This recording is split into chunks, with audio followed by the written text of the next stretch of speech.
Hello friends, स्वागत है आपका आपके अपने यूट्यूब चैनल कृषि कोश में।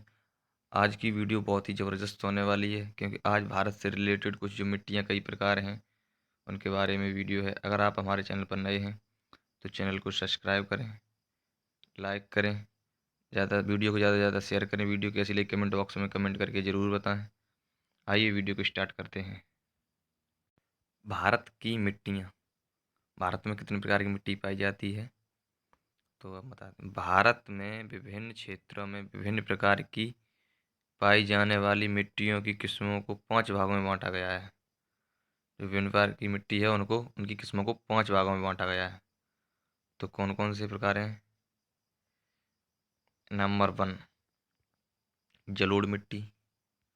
नंबर 2 काली मिट्टी। नंबर 3 लाल मिट्टी। नंबर 4 लैटराइट मिट्टी यानी बलुई मिट्टी। और नंबर 5 रेतीली यानी रेगिस्तानी मिट्टी। आइए जलोढ़ मिट्टी जलोढ़ मिट्टी के बारे में विस्तार से। जलोढ़ मिट्टी जलोढ़ मिट्टी को दोमट और कछार मिट्टी के नाम से जाना जाता है। नदियों द्वारा लाई गई मिट्टी को जलोढ़ मिट्टी कहते हैं। नदियों द्वारा लाई गई मिट्टी को जलोढ़ मिट्टी कहते हैं, जो नदियों के द्वारा बहाकर लाई जाती है। यह मिट्टी हमारे देश के समस्त उत्तरी मैदान में पाई जाती है। प्राकृतिक से यह उपजाऊ मिट्टी होती है। उत्तरी भारत में जो जलोढ़ मिट्टी पाई जाती है वह मुख्यतः नदियों द्वारा लाई जाती है, जैसे सिंधु, गंगा और ब्रह्मपुत्र। सिंधु नदी, गंगा नदी और ब्रह्मपुत्र नदी, इन नदियों से जो मिट्टी बहाकर लाई जाती है उसे जलोढ़ मिट्टी कहते हैं। खासतौर से यही जो नदियां हैं जो जलोढ़ मिट्टी बहाकर लाती हैं। आइए, भारत में भारत में भारत के सर्वाधिक क्षेत्र 43% पर विस्तृत है ये जलोढ़ मिट्टी। जो सिंधु नदी, गंगा नदी और ब्रह्मपुत्र नदी से जो बहाकर लाई जाती है वो सर्वाधिक क्षेत्रों में 43% पर विस्तृत है, मतलब फैली हुई है। जलोढ़ मिट्टी दो प्रकार की होती है। जलोढ़ मिट्टी दो प्रकार की होती है। नंबर 1 खादर, नंबर 2 बांगर। तो नदी के नदी के आसपास बाढ़ क्षेत्र की जलोढ़ मिट्टी खादर मिट्टी कहलाती है। जो नदी के आसपास का जो क्षेत्र होता है, जो जलोढ़ मिट्टी जो वो खादर मिट्टी कहलाई जाती है। खादर मिट्टी हर साल नई हो जाती है बाढ़ के माध्यम से। खादर मिट्टी है वो हर साल नई हो जाती है बाढ़ के माध्यम से। जब बाढ़ आती है तो हर साल मतलब वो मिट्टी बह जाती है, दूसरी मिट्टी फिर उसके ऊपर से आ जाती है। नदी से दूर ऊंचे क्षेत्रों के पुराने जलोढ़ को बांगर मिट्टी कहते हैं।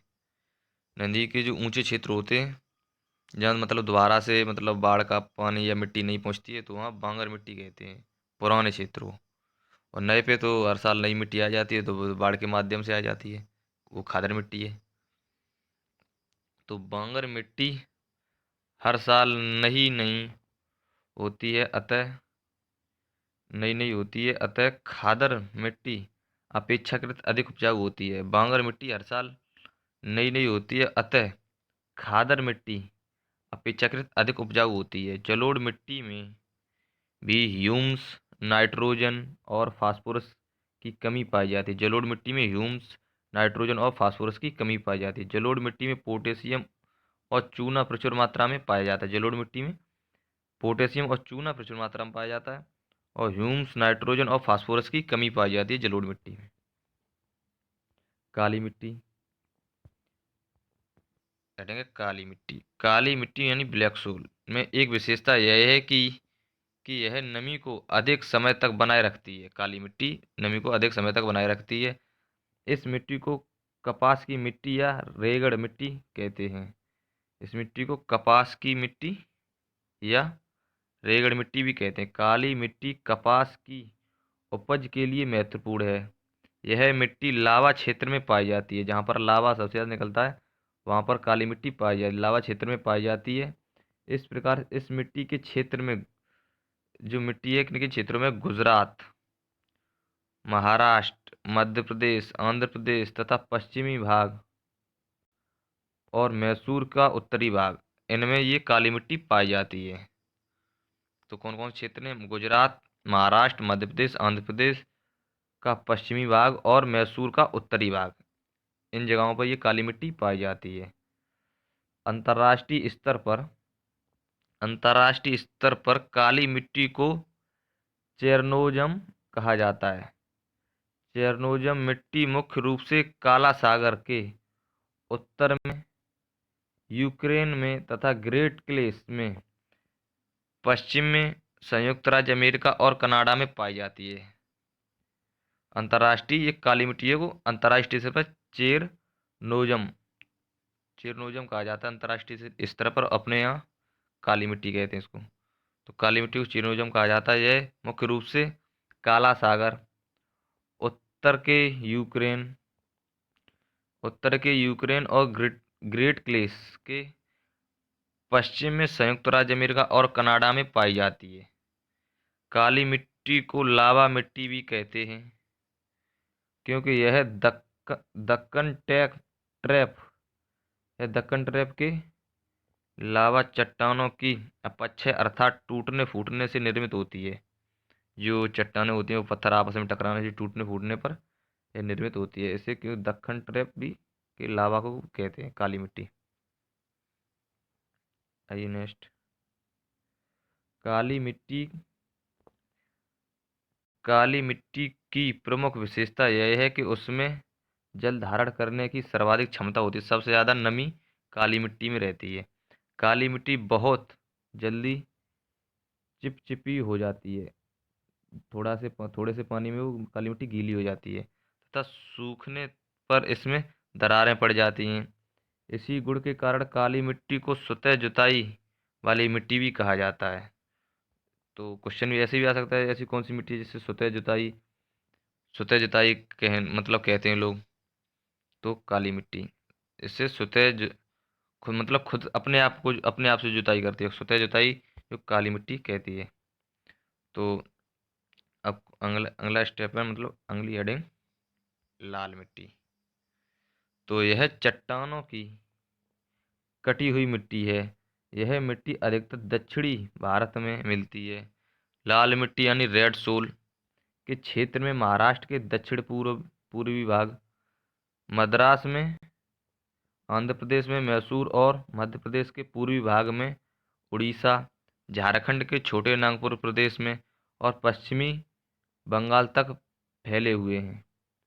ये मिट्टी है जो इन भागों में फैली हुई है। भारत में दूसरा सर्वाधिक क्षेत्र 18% में पाई जाने वाली मिट्टी लाल मिट्टी है। भारत में दूसरे सर्वाधिक क्षेत्र में पाई जाने वाली जो लाल मिट्टी है 18%। लाल मिट्टी लोहे के ऑक्साइड के कारण लाल दिखाई देती है। लाल मिट्टी है जो लोहे के ऑक्साइड के कारण लाल दिखाई देती है। तो क्वेश्चन ऐसे भी आ सकता है कि लाल मिट्टी किसके कारण लाल दिखाई देती है? तो लोहे के ऑक्साइड के कारण लाल दिखाई देती है। लाल मिट्टी पठारी भारत के कम वर्षा वाले क्षेत्रों की मिट्टी है। यह उपजाऊ मिट्टी नहीं। यही कारण है कि खाद्यान्नों की खेती कहाँ होती है, उपजाऊ मिट्टी नहीं है। यह कारण है कि खाद्यान्नों की खेती कहाँ कम होती है। तो लेटराइट मिट्टी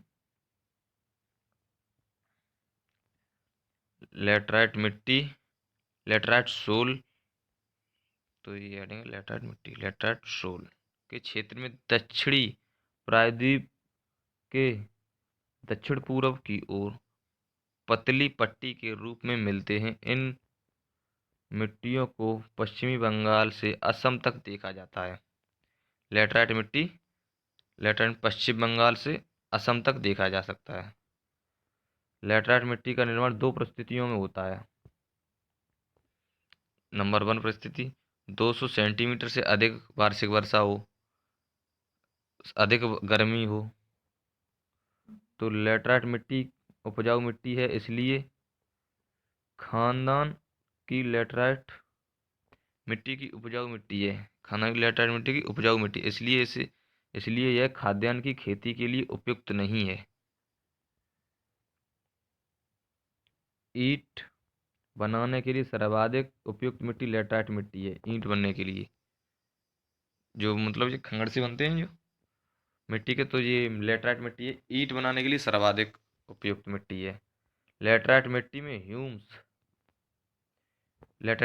ह्यूम्स, फास्फोरस और पोटास यानी के की कमी पाई जाती है, और लोहे और एल्युमिनियम के ऑक्साइड की प्रचुरता होती है। नाइट्रोजन, फास्फोरस और पोटास की कमी पाई जाती है, और लोहा, एल्युमिनियम और ऑक्साइड की प्रचुरता होती है लैटराइट मिट्टी में।